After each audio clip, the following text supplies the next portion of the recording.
एक ऐसा योद्धा जिसने अपने मां से किए हुए वादे को पूरा करने के लिए दुनिया से भिड़ गया था।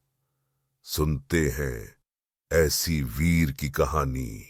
फैंस का क्रेज केजीएफ 2 के लिए दुगना देखने को मिल रहा है। ट्विटर से लेकर यूट्यूब तक यश ही केजीएफ 2 को लेकर छाए हुए हैं।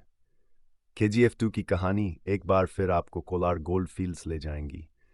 अगर आप सोने की खदानों से लेकर खूंखार गरुड़ा को भूल गए हैं तो एक छोटा सी रिकैप याद कर लीजिए। यश की केजीएफ भूल गए होंगे तो केजीएफ 2 की कहानी आपको अटपटी लग सकती है।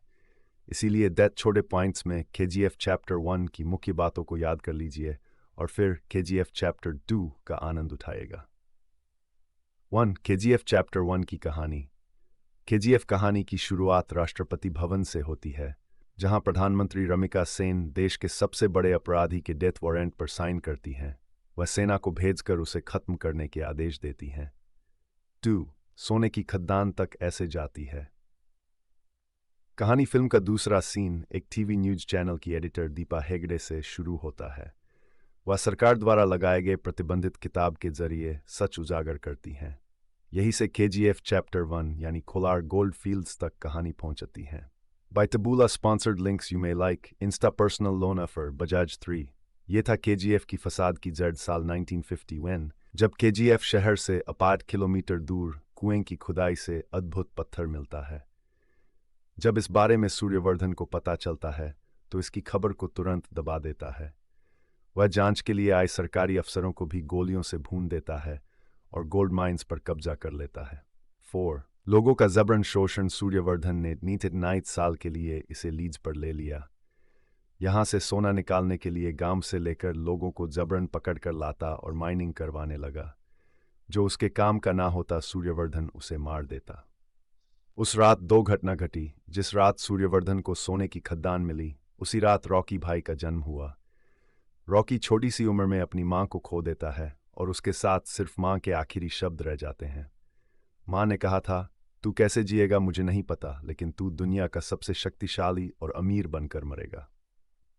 6 बंबई पहुंचता है रॉकी भाई। मां पिता का साया उठ चुके रॉकी बंबई पहुंच चुका है। बूट पॉलिश का काम शुरुआत में करता है, लेकिन बचपन में ही वह गर्म दिमाग का है। अपने सपनों को पिरोने के लिए वह इंस्पेक्टर के सिर पर बोतल फोड़ देता है। फिर क्या, रॉकी धीरे धीरे रॉकी भाई बन जाता है और नाम कमा लेता है। 7 सूर्यवर्धन का बेटा और भाई। सूर्यवर्धन के 5 पार्टनर है। राजनीति से लेकर प्रशासन तक उसने अपनी पहुंच बना ली है। उसका भाई अधीरा और गरुड़ा उससे भी 2 कदम आगे निकलते हैं। गरुड़ा पिता की मौत का इंतजार करता है और सारा साम्राज्य हथियाने के लिए बेकरार रहता है। एक दिन सूर्यवर्धन हार्ट अटैक से मर जाता है। फिर सत्ता अधीरा के पास नहीं, गरुड़ा के पास जाती है। गरुड़ा अधीरा को रास्ते से हटाने का प्रयास करता है। अब केजीएफ 2 में अधीरा का खूंखार अंदाज देखने को मिलेगा। 8 रॉकी भाई को हुआ प्यार। रॉकी भाई को एंड्रूस के बुलावे पर बेंगलोर पहुंचता है। बेंगलोर में एंट्री के साथ ही रॉकी भाई की नज़र राजेंद्र देसाई की बेटी रीना पर पड़ती है। पहली ही नज़र में उसे रीना से प्यार हो जाता है। 9 सोने की खदानों में जा पहुंचा रॉकी भाई। बेंगलोर में एंट्री के बाद रॉकी भाई गरुड़ा की हत्या का प्लान बनाता है। सोने की खदान में लोगों पर हो रहे अत्याचार को देख रॉकी का दिल पसीज